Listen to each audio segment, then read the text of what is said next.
Does it make you feel a little bit better, at least after what happened yesterday? Of course, I have to ask you. Anish called it a hallucination. What happened there?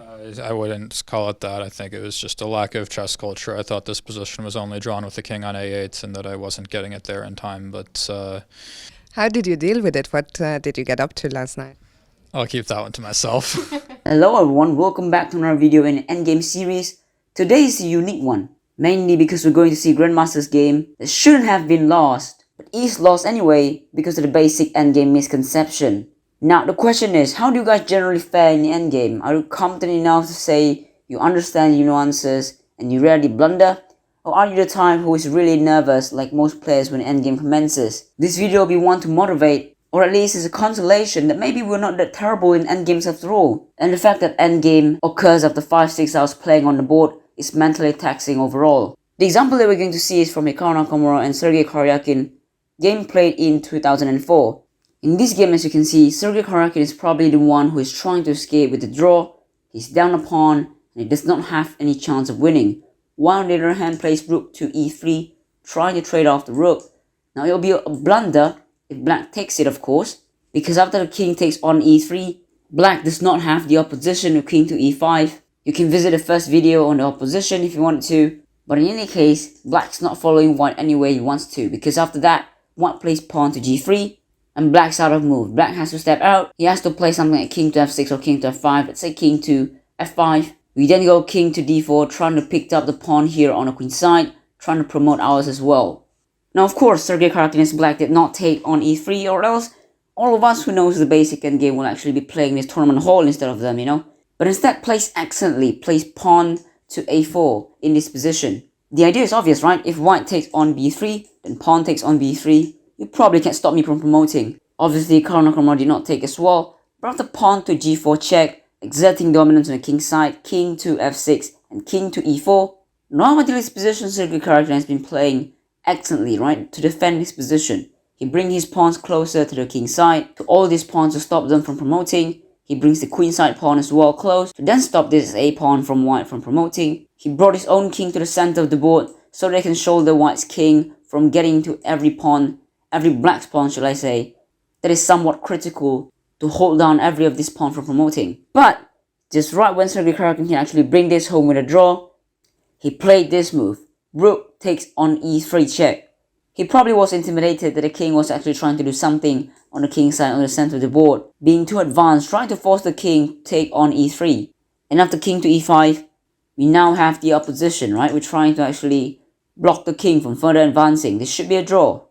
However, after king to e5, which we've talked about in the first endgame video in the series, black does not really have the opposition. The problem is black misses the fact that white can actually just play king to f3.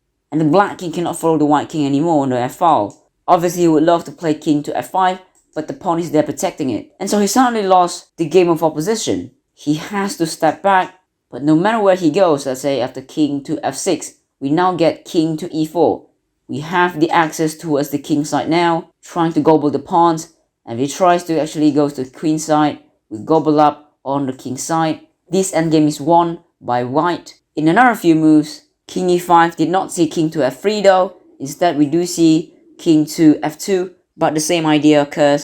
He cannot play king to f4 because king to g2. There's a showdown on the board, king to f4, king to g2, and then he suddenly can play king to f3 or king to g4. He has to step away, and after that, we advance with our pawns to promote. The game continues kind of pointlessly, but after the pawn gets into the 6th rank, we do see who is in wrath over here, and Sergey Karjakin is resigned. In this instance, black can play rook to b2, black can play rook to b1, black can play rook to b5 and or b6 to just maintain the material, right? Black does not want to trade off further because the more he trades, the more that white can actually just try to win the game, right? So try to keep the game complicated with rook to b2, for example, rook to a2 as the plan to gobble up this pawn. For example, we can play rook to b2, and let's say after rook to c3, we play rook to a2.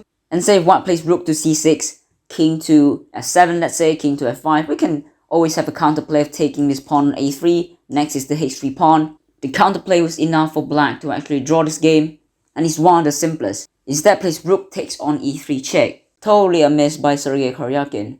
Now the question for the second game is, how do you feel if you're defending very well in the game, let's say for 5-6 hours, and you blew it away just by one move. This game is played by Alexei Shirov and Timman. Now for some of you that hasn't actually heard of them, they had their fair success, right, in their time, and actually one of the few top players in the world at the time. Alexei Shirov as white plays rook to d8 check. Now this should be nothing, plays king f7, right? Just getting out of the check. Anytime I plays rook to h8, I have king to g7. Hope that's clear. So Alexei Shirov plays rook to d7 check. We can defend with rook to e7. This endgame is kind of hopeless, by the way, because black's always in time to stop this pawn from promoting. He has this pawn c7 here that is well defended, and the king does not have enough time to run into this position and gobble up the kingside pawn as well. Let's say, for example, if white takes on e7 and king takes on e7, white plays king to g3. We can even play king to d6, trying to gobble up this pawn, trying to promote ours as well.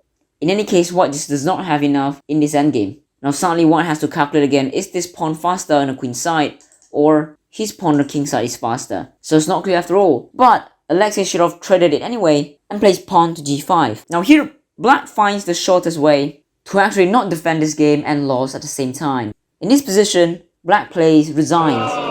Now, considering that this is actually in 1996, there's no table-based or endgame chess-based available for them, it's very difficult for them to actually evaluate whether this is a drawn endgame or not. So it's really hard to blame them, and it's easier for us to actually just sit in behind the computer and try to chow down our brain with engine lines with, probably winning or drawn lines. But exactly in this position, I think black can play king to d6. With the same idea, if pawn to h4, we can take on c6, and say f5, we can just king to d7. Even pawn to f6 right here, we can play king to e6, trying to stop this pawn from promoting.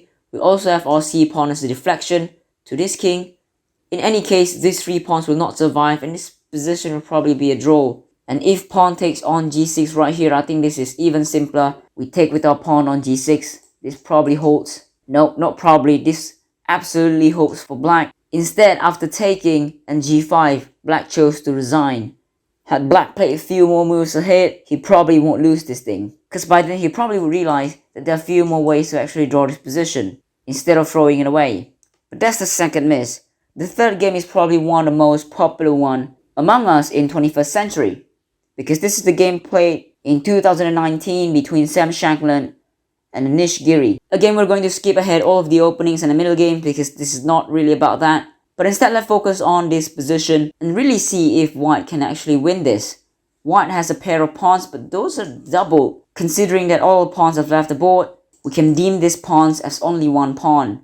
Very easy to stop, very easy to defend. Moreover, black has one pawn here on b7 that is perfectly trying to blockade these b pawns from promoting. But exactly after white plays pawn to b6 in this position, Sam Shankland also chose one of the shortest way to actually not defend and to lose this game. He just simply resigned. Now as one might see, this knight is probably trapped. There's no way to actually get out of this position. It is completely dominated, and one might think that, okay, I have one king and one pawn in this position plus one bishop for my opponent.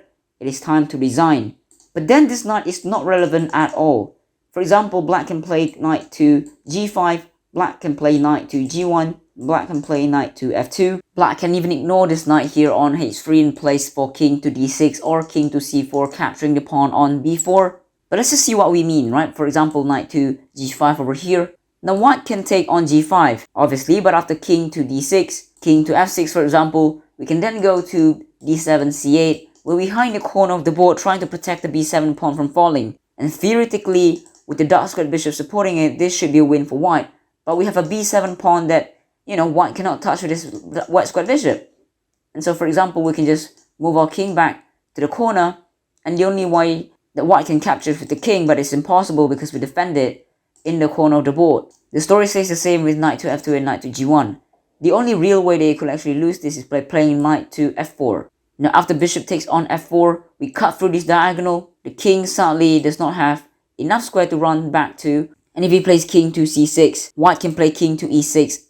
Yeah, he's not getting into the corner. This probably will be losing for black. But right in this position, he has a million ways to actually just try to draw this position by using the c8 and a8 square as a fortress. Instead, he resigned. Now, I think there's a funny story told by Anish Giri in the interview that said he actually wanted to offer a draw to this Sam Shankland. Instead, saw Sam Shankland actually stretch out his hand and resign. And so he asked Sam Shankland whether he's resigning for real and took the resignation in the end. We're explaining the possibility of having the king on the corner of the board and taking this as a fortress. Now what follows after that ensues, and only known by Sam Shankland in the back in his hotel room, but this is clearly another miss. Well, I mean, initially the endgame was of course equal.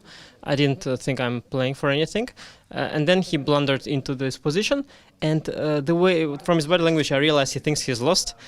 But I thought it was a draw, so it was very difficult for me to sort of behave, because on one hand I wanted to think about the position and try to figure out if there is still a chance without going b6. On the other hand, I realized that there's probably none, and I thought after b6 he thinks he's lost. So okay, I decided to give it a shot, and with a stone cold face I go b6, and then he extends his hand. Okay, I shake it. Then to be sure, I ask, did you resign? He says yes. I thought okay, but it's quite funny that the only way for him to lose is to resign, because if he wouldn't have resigned, I wouldn't be able to break through. Right, there are 3 endgames today that we actually went through. Hopefully you did take away something from these 3 games. The PGs are down below if you want to actually analyze them. Probably if there's a key lesson that we all learn from here is probably not to resign that early. Try to play out the position until it's checkmate, and study a little bit more endgame table based to actually determine if a certain endgame is a loss or a win or a draw. Now with that said, that's not easy, but I'm signing off. If you have learned something from this video, if you like this video, please press the like button. Otherwise, I'll see you very soon. Thanks for watching.